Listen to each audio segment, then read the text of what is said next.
What's up and welcome back. Setting the Edge, Week 10 daily fantasy sports breakdown for FanDuel and DraftKings.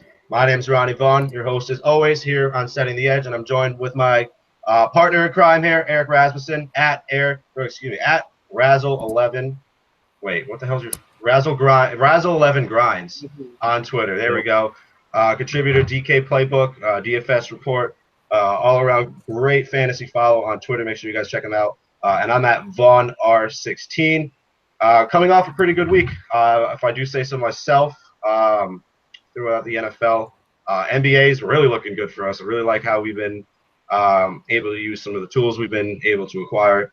But that's not what we're here for today. We're here to break down NFL Week 10 for the Sunday main slate. Let's kick things off here. Let's go with the Chiefs at the Panthers. Some of the key highlights to take away from here. Panthers run defense, pretty good. First in yards allowed per carry. Chiefs run offense is not something to be too worried about. When Spencer Ware's coming back and everything, but they're only at 22nd yards per carry, 28th DVOA. Some other highlights here. The Chiefs run defense is not looking too good. They're 18th DVOA, 30th in yards allowed per carry. The Chiefs pass defense is 8th in DVOA and 12th in yards allowed per pass attempt. When I'm breaking down this game, honestly, they got the total at, 43.5. I see Panthers at 3-point favorites right now.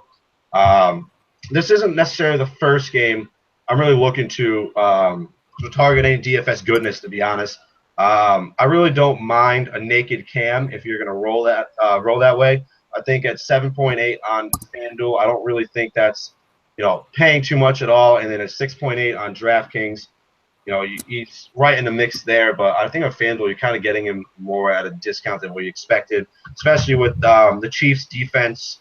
They run a man-to-man, so that allows the middle of the field to be open a little more for Cam to scramble, which raises his running floor a little bit, I think. And they're the home team here, home favorites, so everything kind of lines up for Cam to have a decent game. Another note for the Chiefs, Eric Berry looks to be out, and the Chiefs are 22nd in DVOA, so a little plus matchup for Greg Olsen. But honestly, in this week, I don't think I'm paying 7.2 for a Carolina pass catcher, especially at tight end. I don't mind Kelvin Benjamin and Jonathan Stewart. I think Jonathan Stewart is a little bit safer play if you want, out of the two, if you were to pick one. But I don't hate him in cash games. You just have to beware of Cam Newton hawking touchdowns on the goal line, and Stewart doesn't get any receptions either. Some more notes. Jeremy Maclin, make sure you check his status because he might be out. And if that's the case, I love me some Tyreek Hill, our boy who didn't pan out as much as our J.D. Nelson call from the other week. The jury's still out. You played the most snaps he did last week. So if Macklin's out, there's value opportunity there, but there's plenty of value at the wide receiver spot this week. Eric, what are your takeaways from this Panthers-Chiefs game?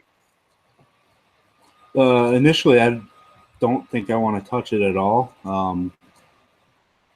The Chiefs' defense is one we've been using for a while, so obviously we're not going to use them traveling to Carolina, but it helps take me away from Cam a bit. Justin Houston's back for the Chiefs' defense.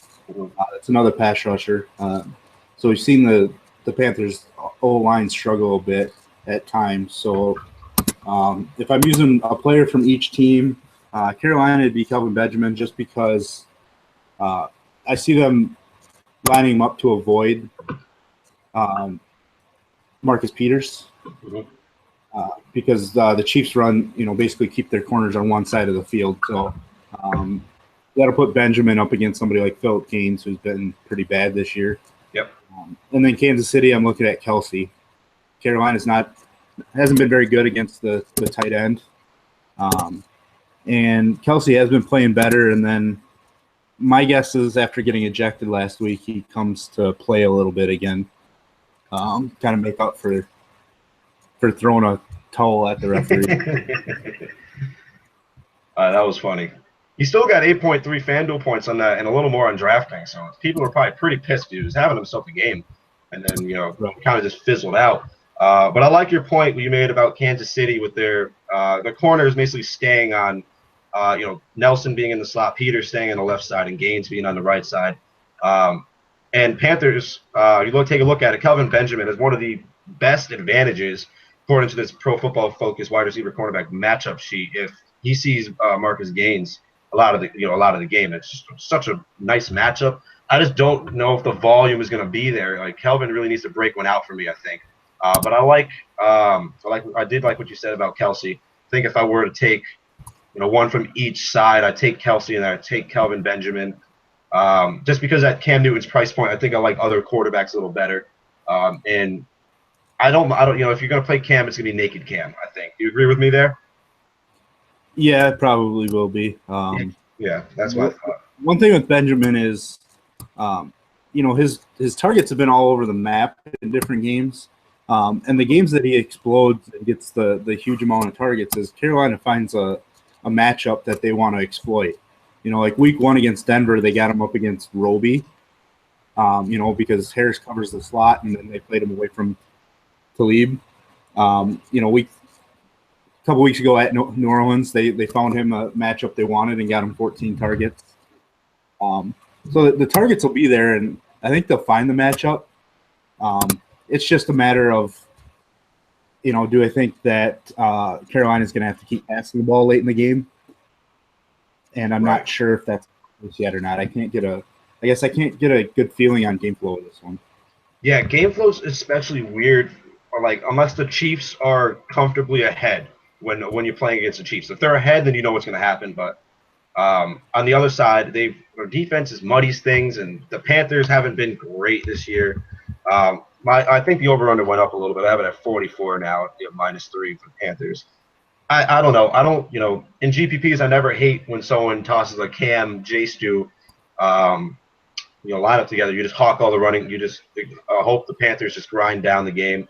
Lots of running, lots of goal line touches. But there's not much upside on the Chiefs' side of the ball unless you get, a little Tyreek Evans action. And if Macklin is out, then you get some value there. But there's other places to look, honestly, especially on this slate. 44 is not an over-under I'm too thrilled about, but don't roster Alex Smith too. Just don't do it to yourself. If you win someone $1 million, I still won't want to roster him.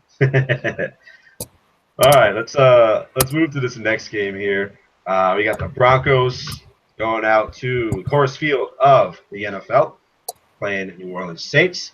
Vegas has this implied total here at 25.5 to 23.5. My book has it. Yep, our Saints is -3 favorites with an over-under here at 49. Not as high as other over-unders have been for last 2 weeks here in Superdome, but low-key, Denver has one of the faster-paced teams in the NFL,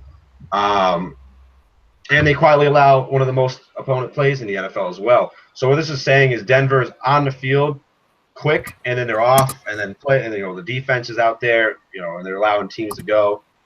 There's a lot of points in this game to get, which makes me think to look to the Broncos to maybe roster some points here. But a lot of people are still afraid to play Saints guys and against or play anyone in general against the Broncos. But we've seen them get torched, especially in the run game recently. But here's a stat that both of us have found earlier. So Denver blitzes at 41% of the time. That's the second highest rate in the NFL, right? Michael Thomas is Breeze's most targeted pass catcher against those blitzes, 16 for 20 with 218 yards and a touchdown. I think Michael Thomas, out of everyone in this game, is the premier player I'd target in this game, to be honest with you. I really don't feel comfortable rostering Drew Brees.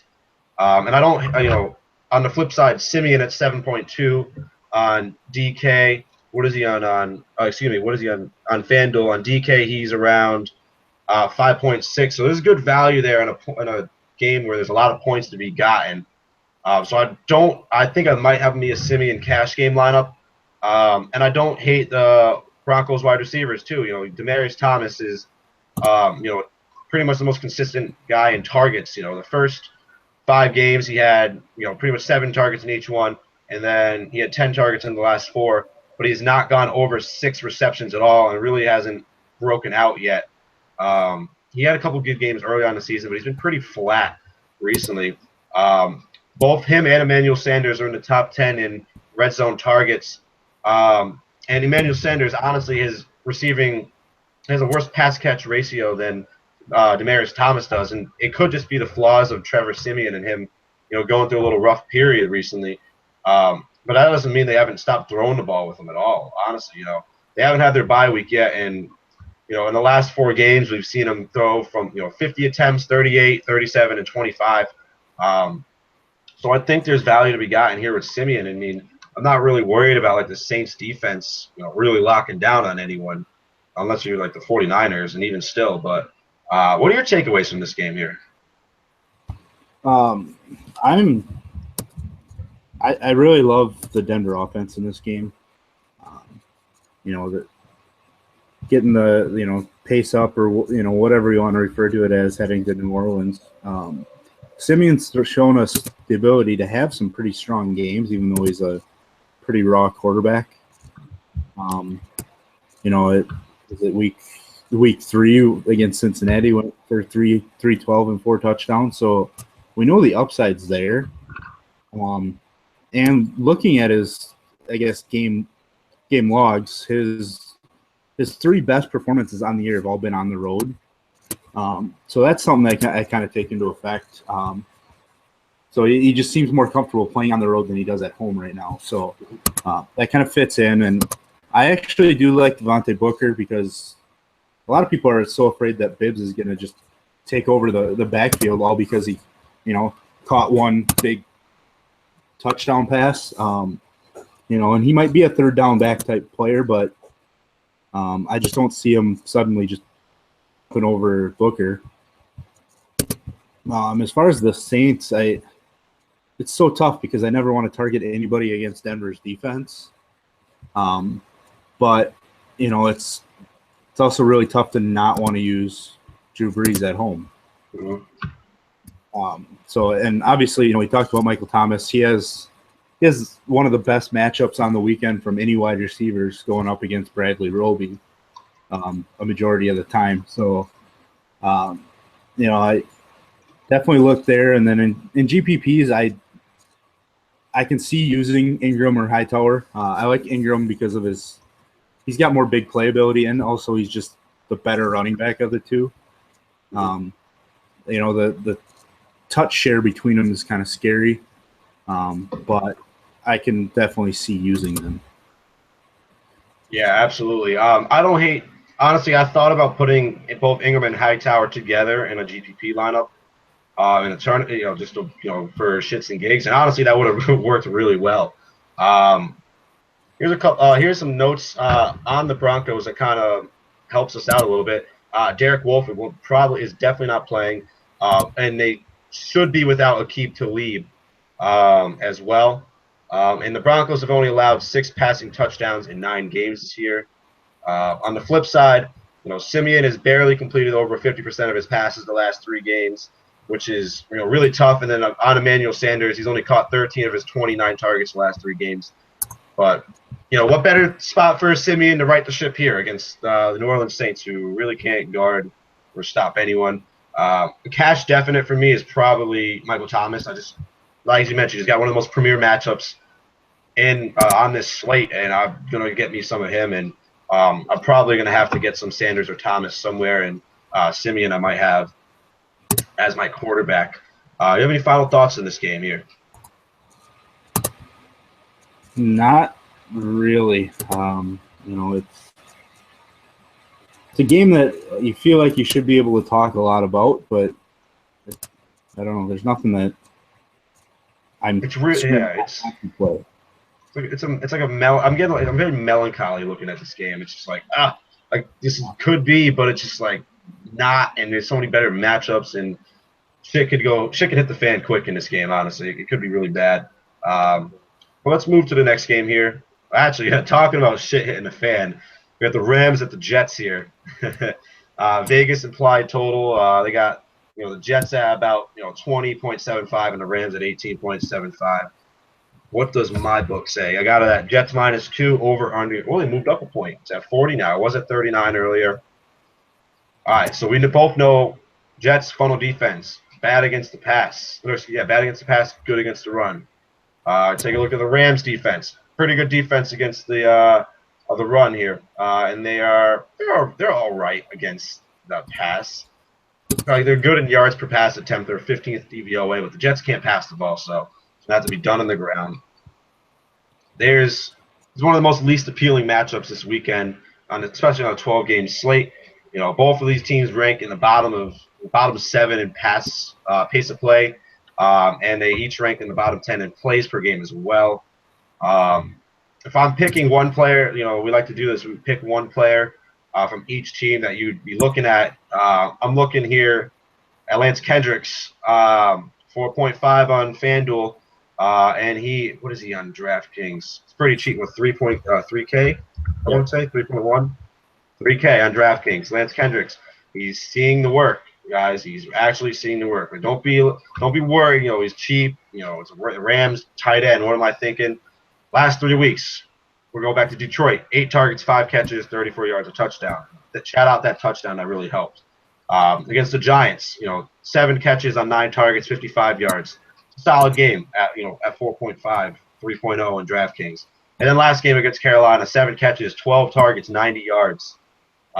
We're looking to him more. And you can even go back a little further. He's seen 7 targets at Arizona, and he saw 6 targets against Seattle. Both games where he got over 7.7. He got 7.7 against Arizona and 8.1 against Seattle. His floor is there. There's not a lot of upside unless he gets a long touchdown pass. But in a tight end position, I just really am not too high on. I don't like paying up at tight end. It's kind of one of my cash game strategies. As you know, as our boy Al Smizzle says, like, I'm a recovering Gronkaholic that really screwed me over last year. I'm not paying up at tight end. I do like me some Lance Kendricks here. And then I guess if you look at the Jets side of the ball, I don't really like anyone, to be honest. I don't feel comfortable rostering anyone. There's arguments to be made on the flip side. Looking back at the Rams here, you could play Kenny Britt. He's been pretty decent, honestly. I'm not the hugest fan of Kenny Britt, especially in a cash game, but consistent targets, upside is there. But on the Jets side of the football, I just don't like anything. And if I'm playing it, I guess if I'm picking one defense in this game, I'd go with the Rams. Do you have anything of interest here in this Rams-Jets defense? Excuse me, Rams-Jets game. I mean, like, going with on the Jets side, I think Forte is in play. I think if Fitzpatrick ends up playing, Marshall's in play. He's got a pretty good advantage against the corner. They got matched up with him in E.J. Gaines, who hasn't been very good this year. So, he's certainly in play, and that he just hasn't found the end zone in weeks, and at some point he's going to have a breakout game.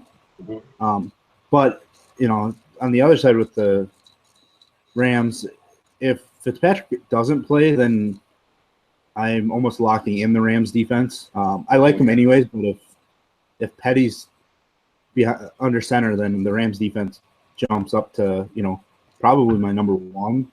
Absolutely. And then obviously I'm all aboard Kendricks, and then obviously the argument you can make for Britt or Austin or even Brian Quick. Somebody of those 3 is gonna have a pretty decent fantasy day. Matter of deciding if you really even want to touch this game at all. Right, exactly. I won't blame people for just skipping right over it.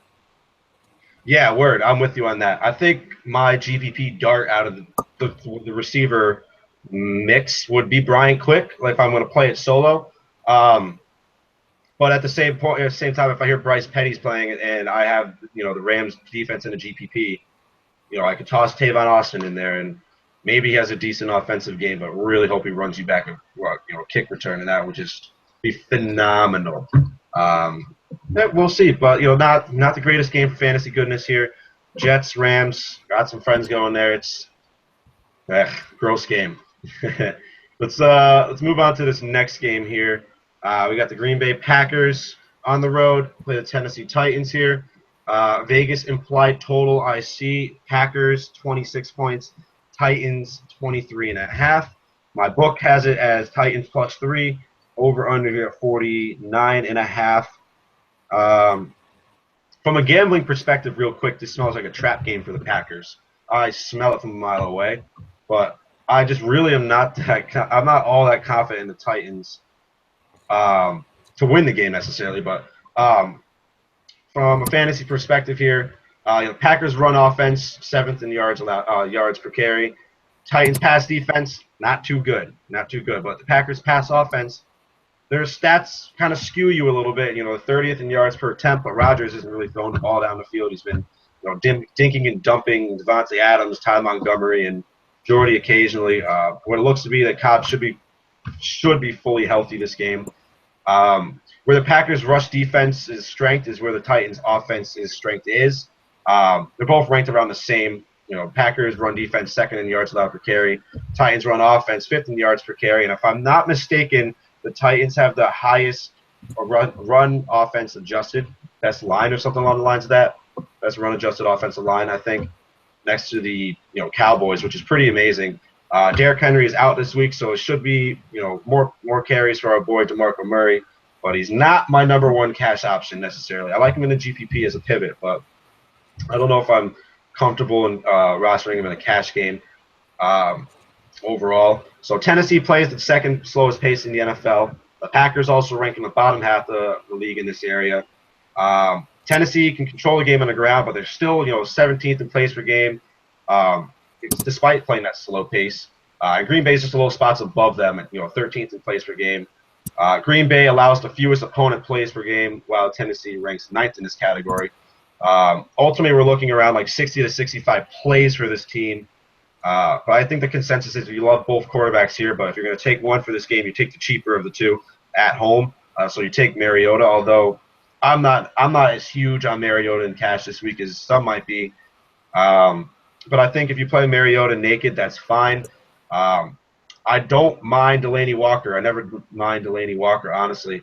I think he's one of the better tight ends in the league, honestly, and he just kind of some games he's there, sometimes he's not. He gets the looks, he doesn't get the looks. So I don't hate that pick, but if I'm targeting like any pass catchers in this game, I'm looking Jordy, I'm looking Devontae Adams. Those are my guys, and I guess as a GPP flyer, I kind of like Rashad Matthews a little bit on Tennessee, maybe a little Kendall Wright. But well, what are your thoughts here on this Packers-Titans game? I like this game as a game stack option in your GPPs. I like both quarterbacks.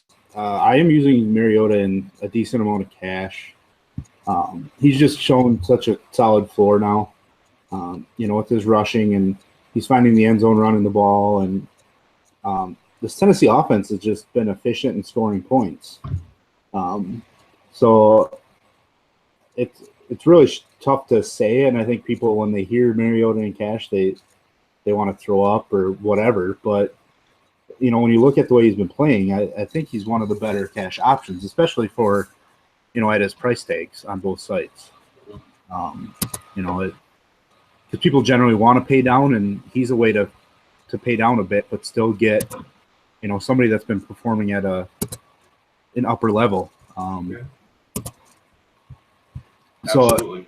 So I do like DeMarco Murray, probably more as a GPP, just because the matchup is a little difficult in terms of overall season numbers.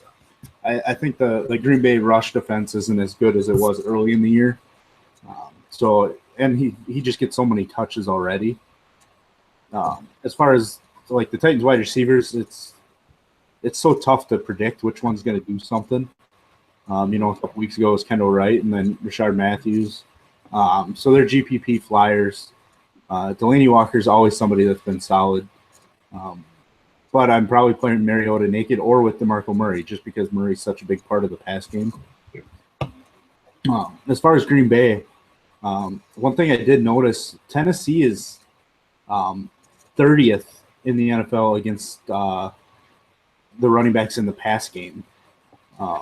So that kind of opens Ty Montgomery up a little bit for me. I know they're trying to limit his plays just because of everything going on with his health and all that.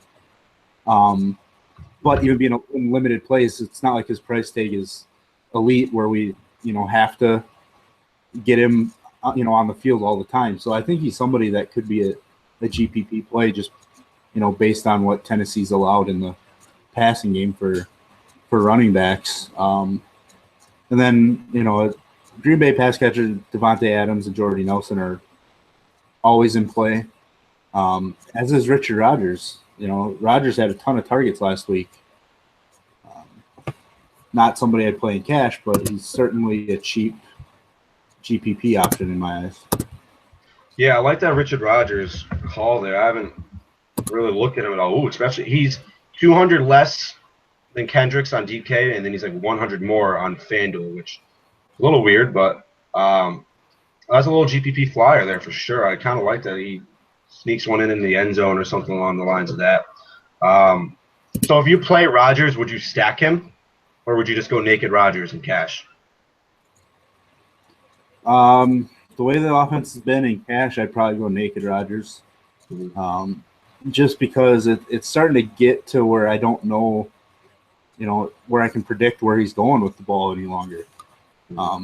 Before you'd be able to predict it. And, if Cobb is completely healthy, then I could see going with Cobb in cash with him. But, Cobb was still a limited participant in practice this week yet. So, and we saw last week he didn't get in the first half of the game and then came in late to make a couple plays and score a touchdown. Yeah, he hawked that touchdown away from us.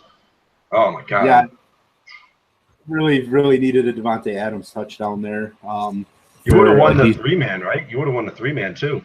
Yeah, I would have won a three-man contest with that, too. So that money would have been really important. But, I lost a couple digits in winnings just by it not being Adams. So I was a little disappointed in that. But, yeah, it's so tough to predict with the Green Bay pass catchers right now that, Rodgers by himself in cash would be the better play. But I just don't think you have to go with Rodgers in cash because of his price tag.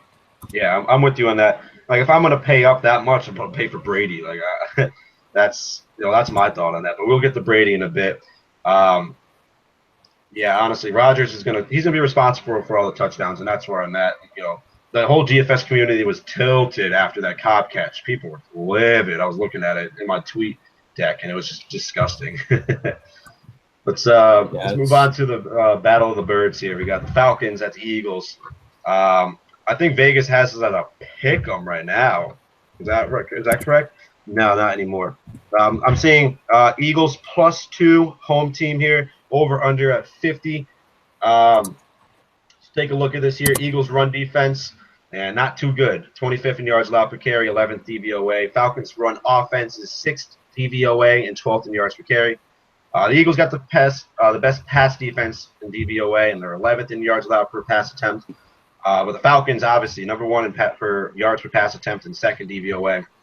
And then if you look at the Eagles run offense versus the Falcons run defense, pretty much a wash. They're about equal. And that same goes for the Eagles pass offense versus their defense. The Eagles run a lot of plays. They're projected around 65, like 69-ish area. And the Falcons are looking around 60 to 63, I'm seeing.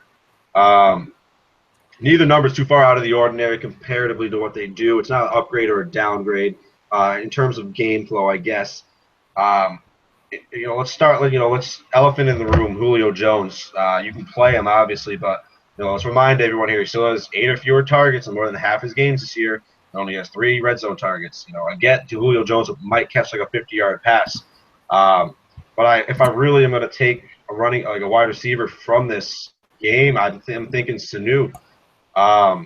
The Eagles ranked 2nd in NFL DVOA versus, the wide receiver 1, but they've just been getting torched by wide receiver 2s. And I look to Sanu, and maybe he's not my favorite guy on the roster, but that's something I kind of take into mind when I'm trying to, cut salary and pick, pay up for, your DJ, and maybe if you have to pay up elsewhere. But I don't think I'm paying up for Julio all too much in my cash games here, if at all. I'm usually like a 1 or 2 cash game player. Like, some people in the biz do, some don't. But the other elephant in the room on the flip side here, Darren Sproles. It's really tough to envision him consistently getting over 12 carries a game. But the last 2 weeks, we've seen him do it, and he's getting like 8 or 9 targets per game. Maybe not catching them all, maybe not for a lot of yardage here, but we've seen Darren Sproles, run that little wheel route or run a little screen pass and just break it out for 40 yards. It doesn't look like the Eagles are really relying on Ryan Matthews to carry the bulk of the load here, which brings me to your point, and I'll let you take it away here and why you like Carson Wentz this week.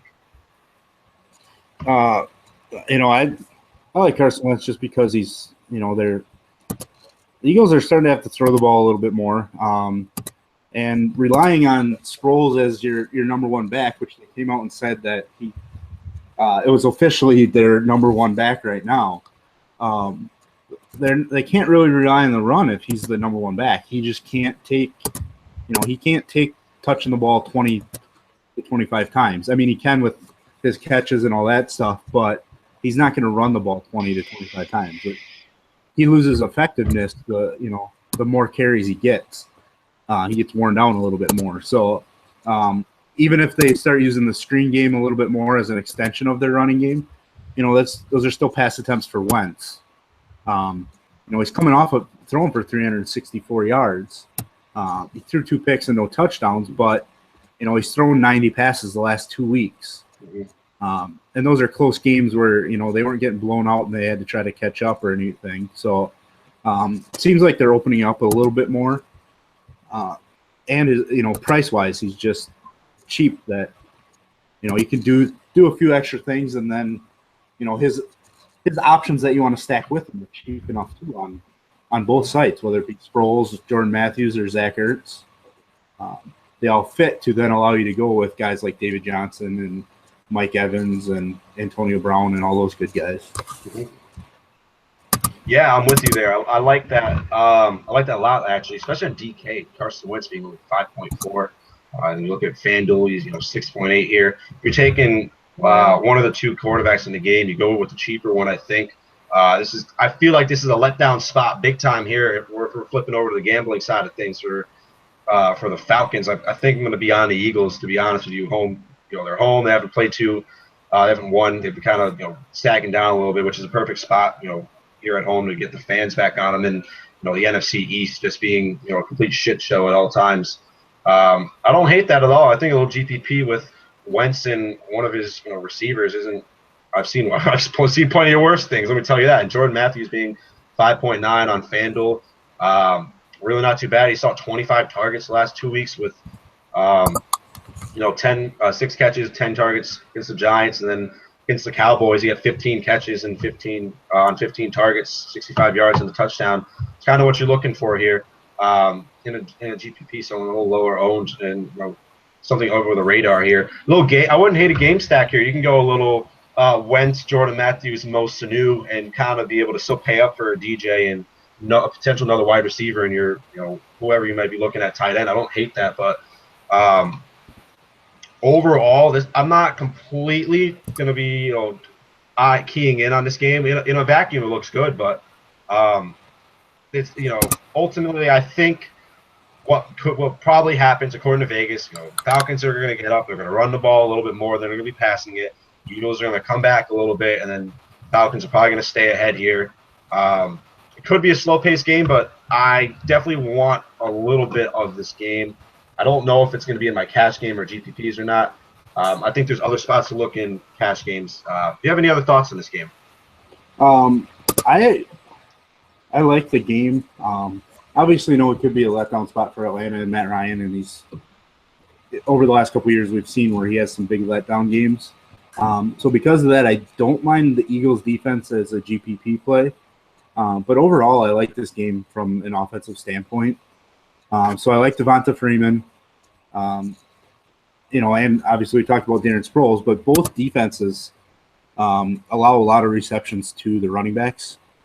So that's something in play. And then obviously, both tight ends in this game, both quarterbacks, from a fantasy standpoint, I think this is a good game to look at for your GPPs. And then obviously I will have a game stack or two somewhere just in case, this ends up being like a 35-30 type game. Yeah, maybe so. Is the over in play here? Is that if that's or what we're looking at here? If this game, I think. Oh, okay. So we're looking at 50. I can see that. Eagles. If the Eagles can score 3 touchdowns in this game and probably kick a field goal or 2, and I would assume the Falcons can get 3 or 4 touchdowns here. Yeah, I like that. I like that over. Honestly, that might be one of my plays here. Stay tuned on our Twitter account. I might be talking about that a little bit.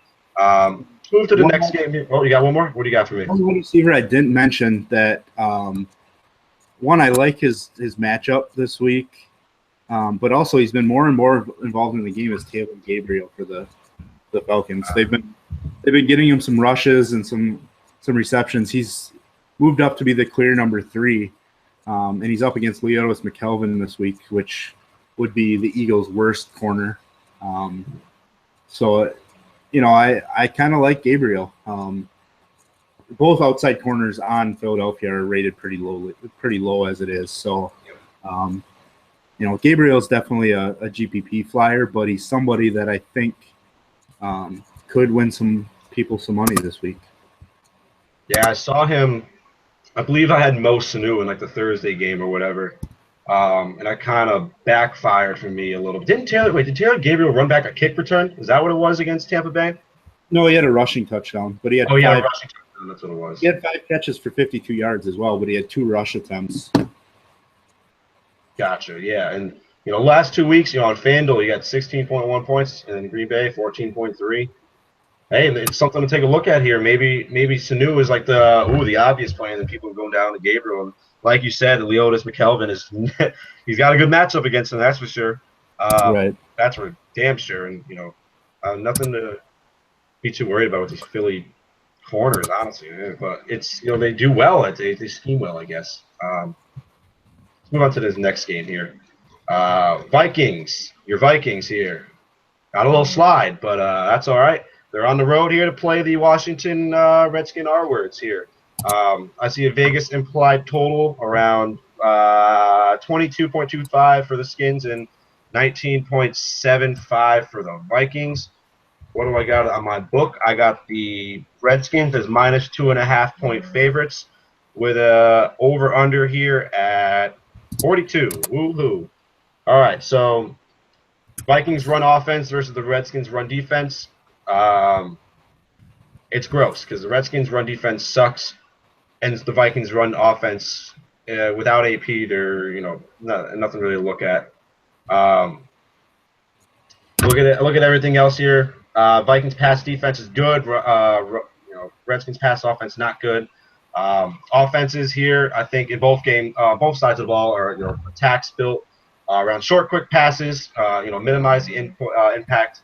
Both offensive lines, which aren't really too good, especially the Vikings right now, and helping Bradford make shorter throws without him getting hit and concussed or injured is pretty much the key. And that led to us seeing 14 targets for Stephon Diggs last week and only 80 yards. That was kind of lackluster. I mean, we saw Cordarrelle Patterson have a bump in targets last week. Something to take note. Norman won't be on Stephon Diggs for a lot of the game. They move Diggs a lot around in the slot and away from. I believe Norman plays on the left side, if I'm not mistaken. Whichever side it is, Diggs doesn't go that way a lot. And then we look at the other side of the ball here for Jamison Crowder. We've seen him monster usage last 2 games, 22 targets, 16 catches, pair of 100-yard games and a touchdown. Tough sell against Captain Munnerlyn in the slot, but as you mentioned, Deshaun Jackson is out this week, correct? That is correct. And and then Captain Munnerlyn was also left the game last week, and he's questionable right now, so keep an eye on that. But if he's out, then all the Jamison Crowder, I think that's almost like a plug and play, honestly. But there's so many value guys at that price point where he's out on both sites that might not necessarily be a lock. But what are your thoughts here on your Vikings at the Redskins here? I don't really know what to think about the Vikings right now. Nothing seems to be going right. If I was in charge of, or are making decisions for the team right now, Ronnie Hillman would get the most work out of the backfield. He's looked the best the last couple weeks when he has gotten to touch the ball.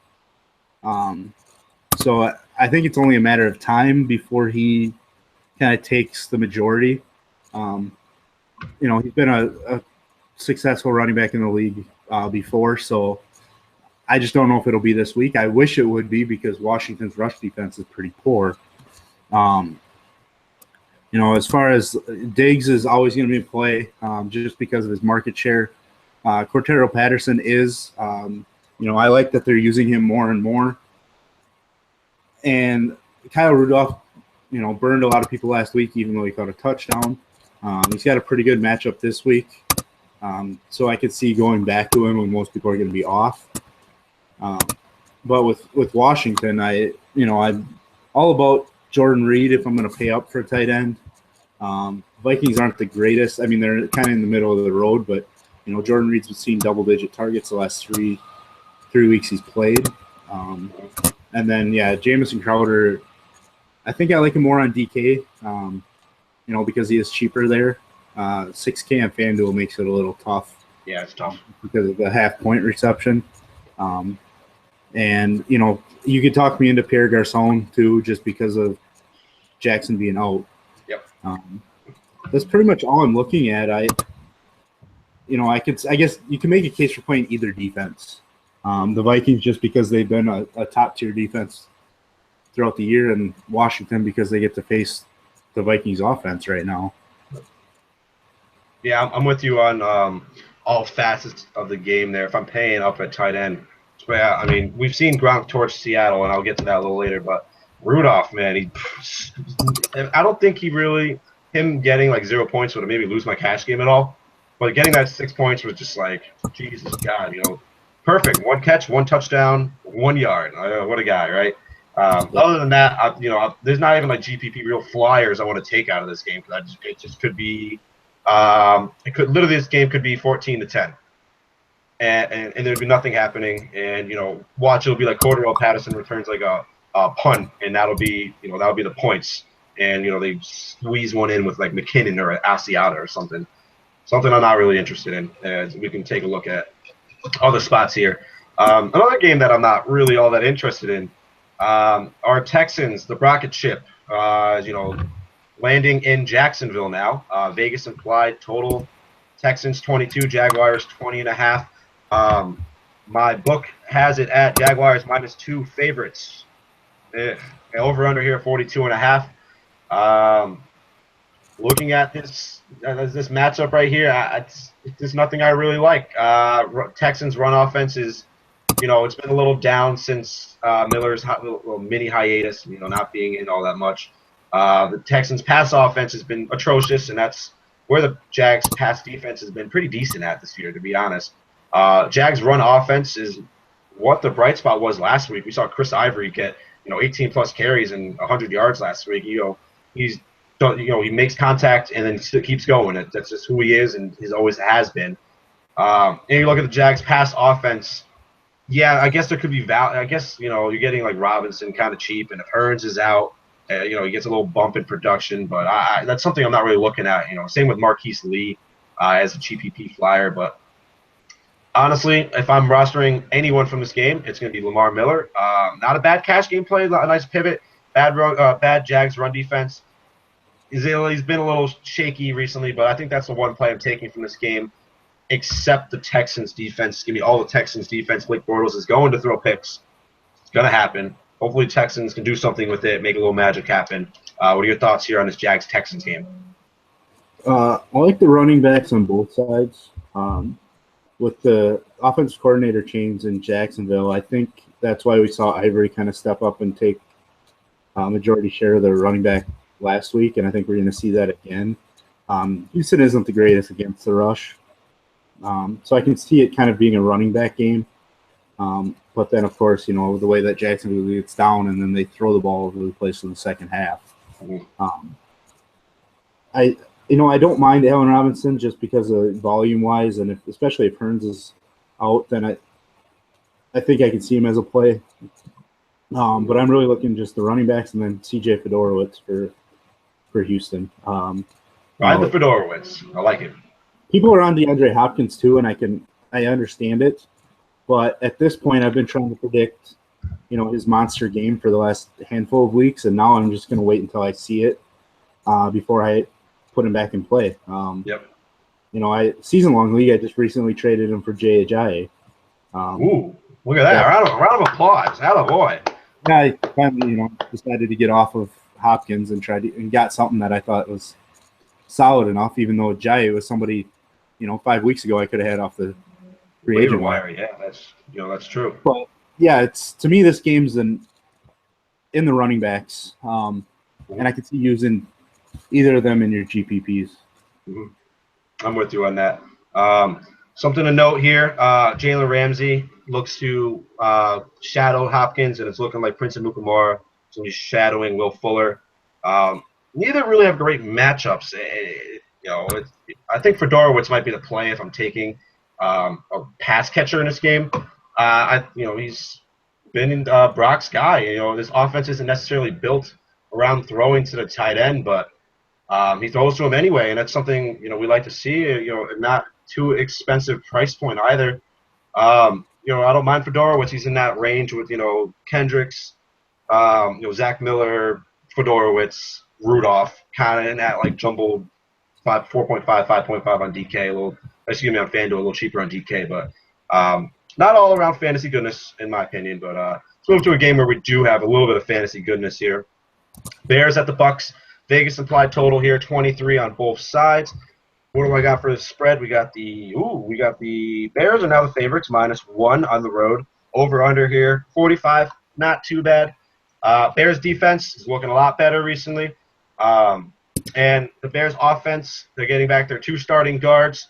They get back Long and they get back Josh Sitton. The Bucs side of the football, Doug Martin is progressing, but I don't think he's going to play this weekend. Even if he is, they're going to work him into the lineup, something I'm not really looking to. Alshon fucking Jeffrey. That's the play for this game, I think. Buccaneers, I wouldn't say I'm not too worried, about them necessarily. Like on defense, really, they're not all too great. You look at like the matchup he's has against Vernon Hargreaves the third. He's one of the more premier matchups you got, Alshon Jeffrey versus him, and you're kind of getting him at a lower price point due to him not playing with Cutler the entire year and him having just on a down year, and Cam Meredith was like the guy for a bit, and I think you're really getting Alshon Jeffrey here at a good price point. What are you? And on the flip side of the ball, Mike Evans. I think it goes without being said, the guy gets targeted like 15 times a game. It's just whether or not he's going to catch 70% of those or 40 of those, because Jameis can be all over the place. What are your thoughts here on this Bears-Bucks game? Well,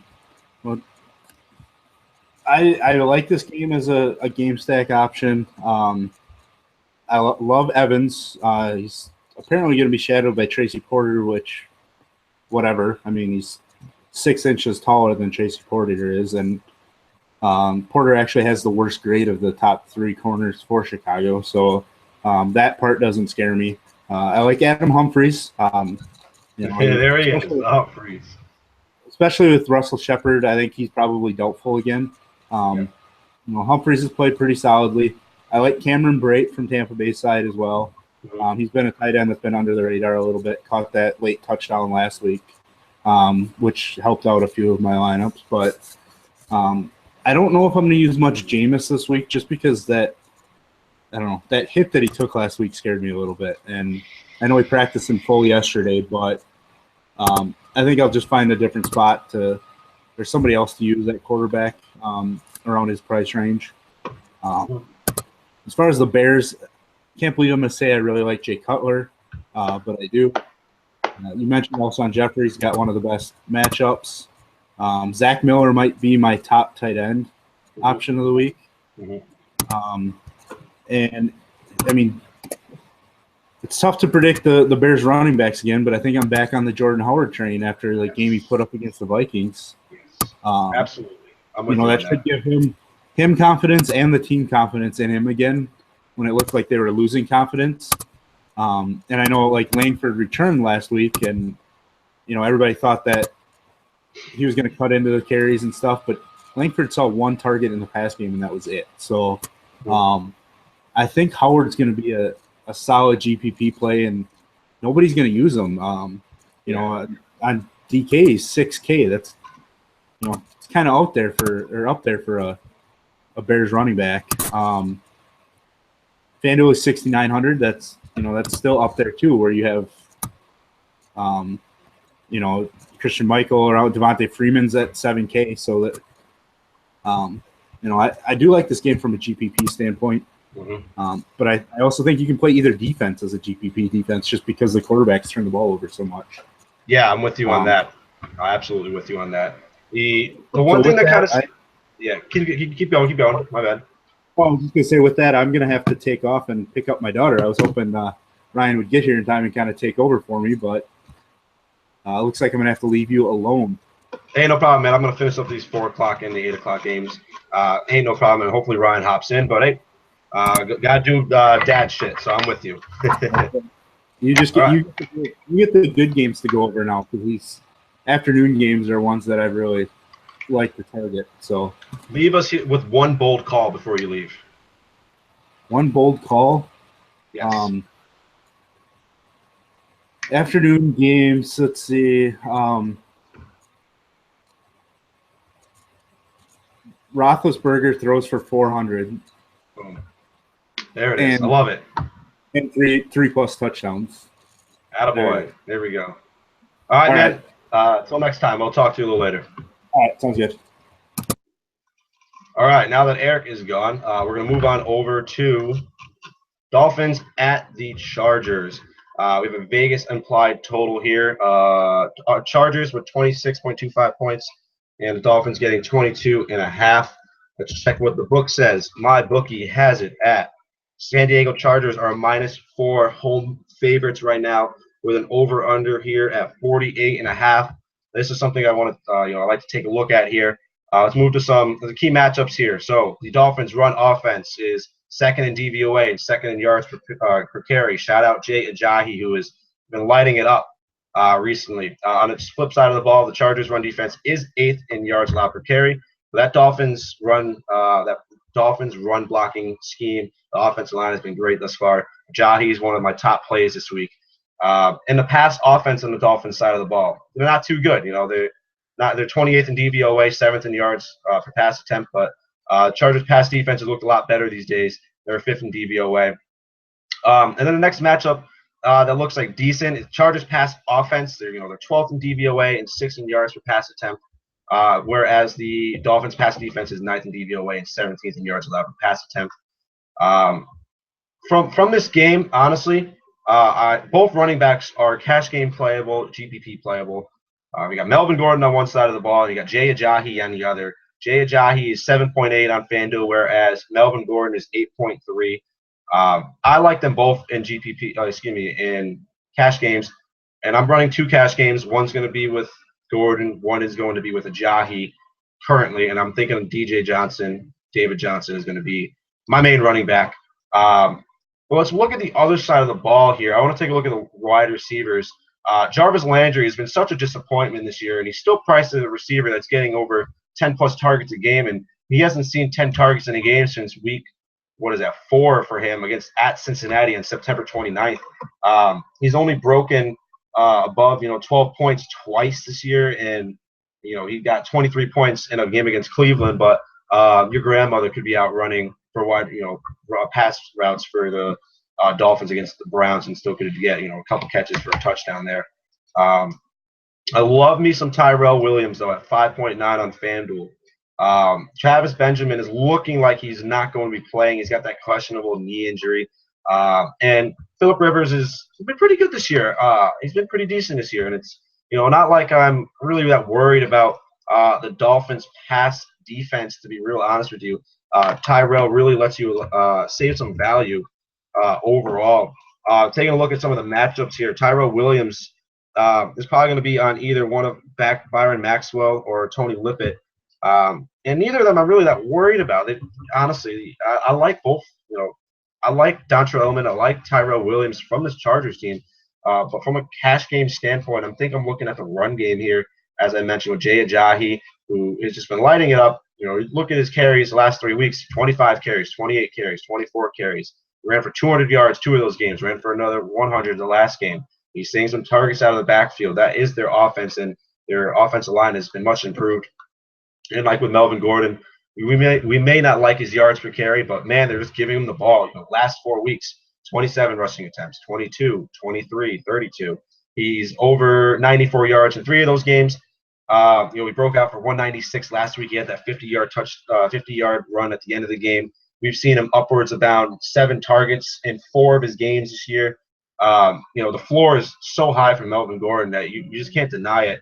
And Jay Ajayi, you can play them both together, honestly. One, other, both together. Don't hate any of them, honestly. On the pass catching side of the ball, you get the Chargers are getting Hunter Henry back. So Antonio Gates, not as high. I'm not as high as I was on him last week. This week, with Hunter Henry back, it's going to kind of mellow out the targets. The tight ends are probably going to get about 12 total between the two. If I'm picking one pass catcher from this game, San Diego, it's going to be Tyrell Williams. And on Miami, I'm not really looking for a pass catcher in this game. And in terms of playing Phillip Rivers in cash, you can at 8.1K. It's not the worst thing in the world, but I'd rather save value and pay down at quarterback. That's just kind of my mantra when I build cash game lineups.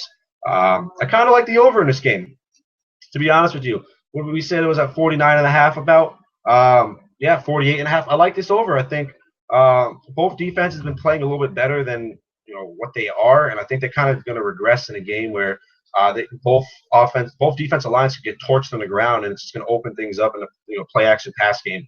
This game could go over the total here. It might be one of my picks. Stay tuned on that at VaughnR16 on Twitter. Let's move on to the next game. Let's keep it real short and simple here. 49ers are at the Cardinals. The Cardinals' Vegas team total here is 31 points. That's right, folks. You heard it, 31 points. And then you take a look at the Niners side of the ball. They're projected about 17 to 18 points. That's putting us at Arizona Cardinals as a 13.5-point home favorite with an over-under here at 48, which leads me to my boy, DJ Johnson. My man, DJ. He is just an absolute stud. Honestly, what else more to say about David Johnson? He's 9.4K. You're going to have to pay a premium for it. But you look at what he's done this year. He sees anywhere from 17 to 30 rushing attempts, especially when they get ahead in the game.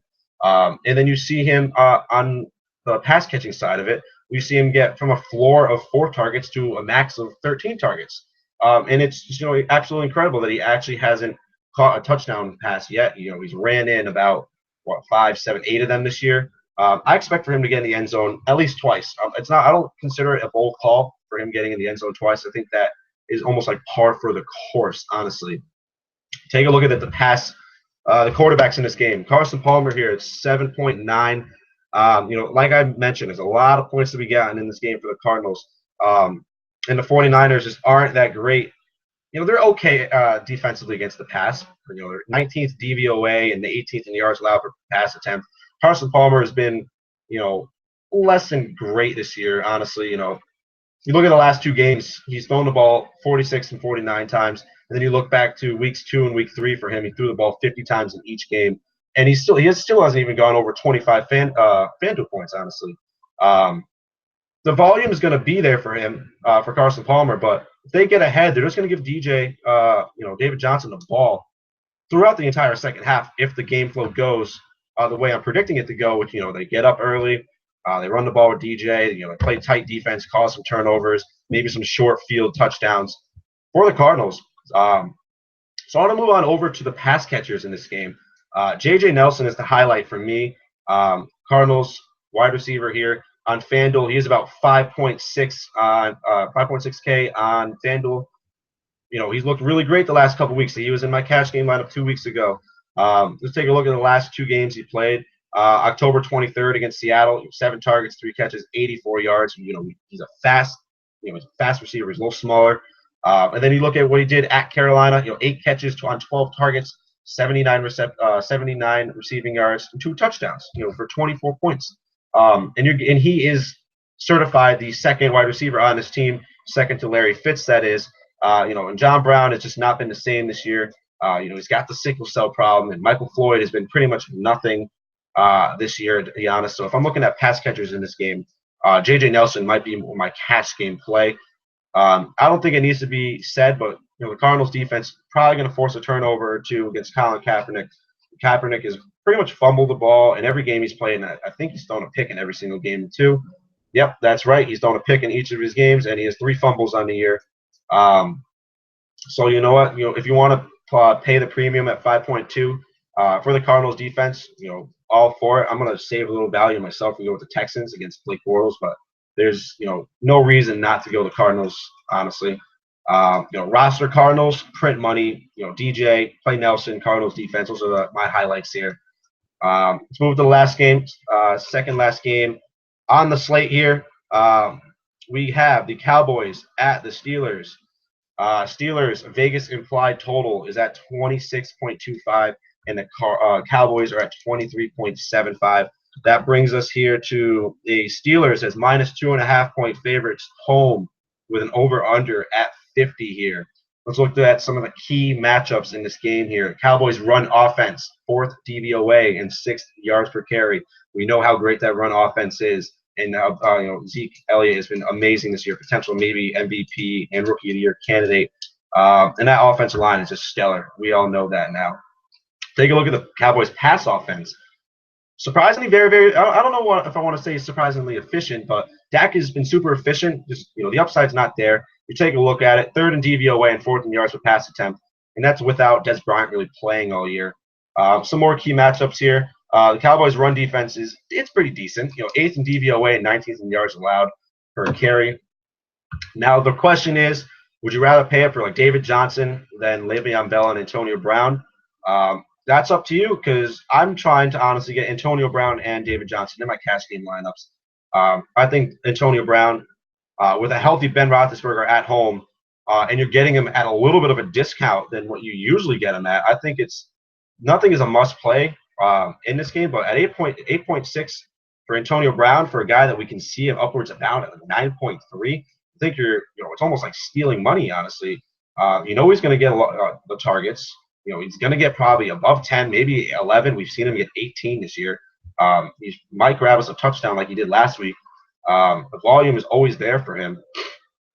And then you take a look at the rest of the wide receivers on the Steelers side of the ball. I'm not really interested in rostering Sammy Coates or Darius Hayward-Bay or Eli Rogers in a cash game, but in a GPP, you could certainly toss Sammy Coates out there.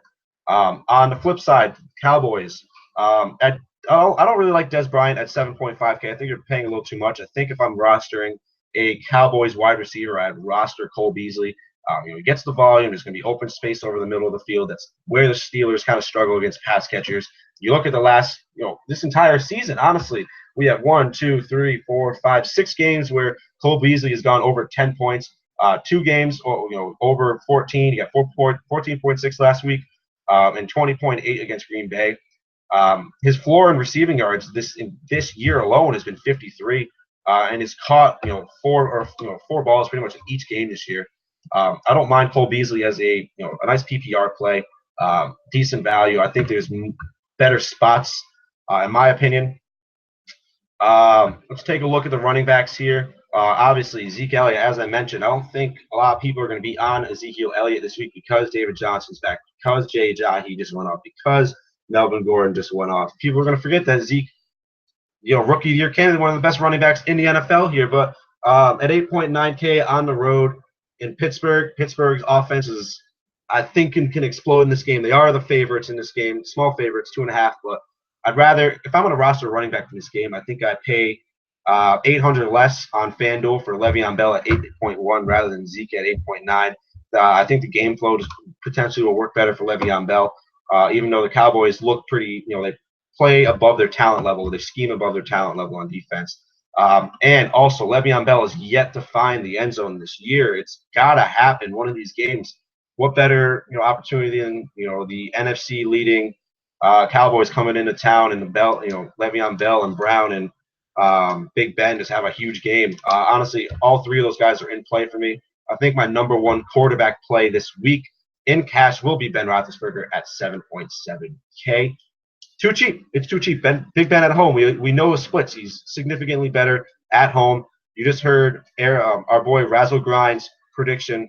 Over 300, 400 yards and passing, 3 touchdowns with Big Ben here. The floor is there. The upside's there. Give me Big Ben. You can play him naked. You can play him with Bell. You can play him with Brown. I like it all, in my opinion. Let's move on to one last point. For those who might be worried about Alfred Morris stealing carries from Ezekiel Elliott, we saw Alfred Morris get 17 carries last week.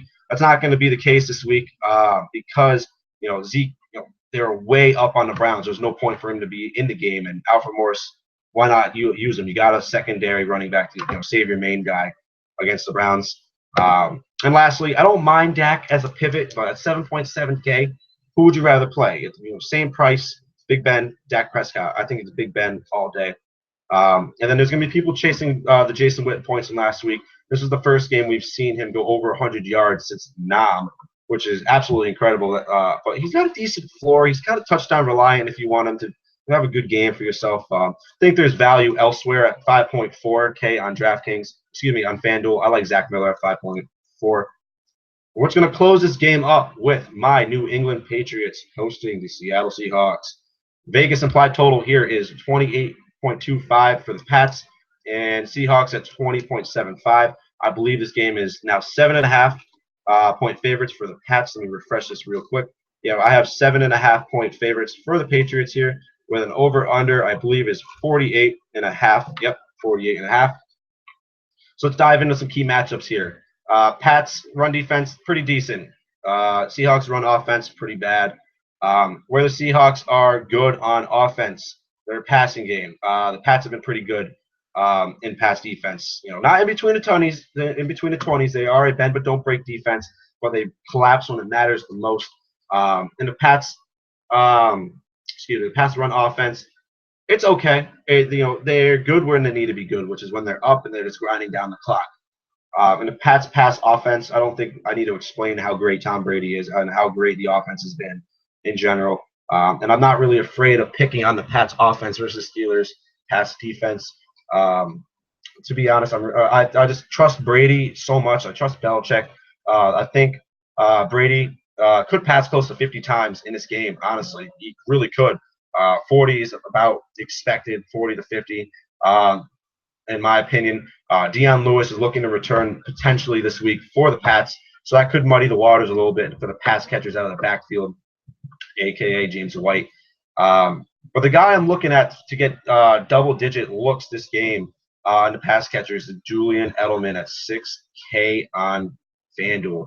Look, he's too cheap. He's 6K, and this is a matchup where we've seen the Pats in the past couple of years, dink and dunk short passes against the Seattle pass defense. That works to their advantage. Julian Edelman in the slot. I'm not really worried about, Rich Sherman's not going to be on him. He gets him over the middle, quick plays. We can see upwards of around 15 targets. I'd say probably a floor of maybe 7 to 8 catches for him. What really needs to happen for Edelman to explode is that touchdown, because he's probably going to get between 50 to 70 yards. But if he gets us that touchdown, that's huge. But at 6K, great cash game play. One of my favorite cash game plays. If you're going to take a look at any of the other pass catchers for the Pats, I really don't feel confident in rostering Rob Gronkowski at 8K. And I'm a Pats fan here, and I'm telling you this, but you know what? He could easily get 2 touchdowns and 100 yards on 6 targets. That's my thought on that. I won't be rostering Rob Gronkowski in cash games, but in tournaments, I might just do that. On the flip side of the ball, let's look at the offense for the Seahawks. There's only 5 teams with a smaller team total than the Seahawks, which just says to me, Ronnie, you don't need to start anyone for the Seahawks on your team. I get you could play like a kicker or something, but that's insignificant to me. Jimmy Graham has been pretty solid, but that's their number 1 pass catcher. And if I know Bill Belichick, he's just going to lock down on Jimmy Graham and make sure he doesn't have a big game. That is their biggest threat. Doug Baldwin's okay. 6.9K. I'm not paying that price for him.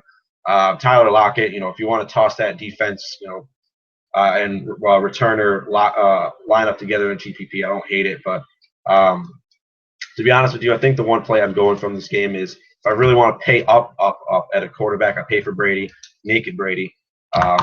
And then you can game stack that with like him and LeGarrette Blount if it becomes if you just want to get all the scores. Brady could throw 3 touchdowns and Blount runs for 1, and Pats win 28 to like 17 or something like that. But I like Julian Edelman and cash. I think that's going to be my play from that game. But that ends it here with Setting the Edge NFL Week 10 DFS breakdown. I hope you all enjoyed the show. Make sure you follow us on Twitter. I'm at VaughnR16. You can follow my buddy Eric Rasmussen at Razzle11Grinds. And my other partner who couldn't make it here tonight, the Great Zambino with an A, the Great Zambino on Twitter. Thanks again, guys. Make sure you check out the website, settingtheedge.weebly.com. Best of luck in your fantasy and gambling endeavors this weekend. Salud.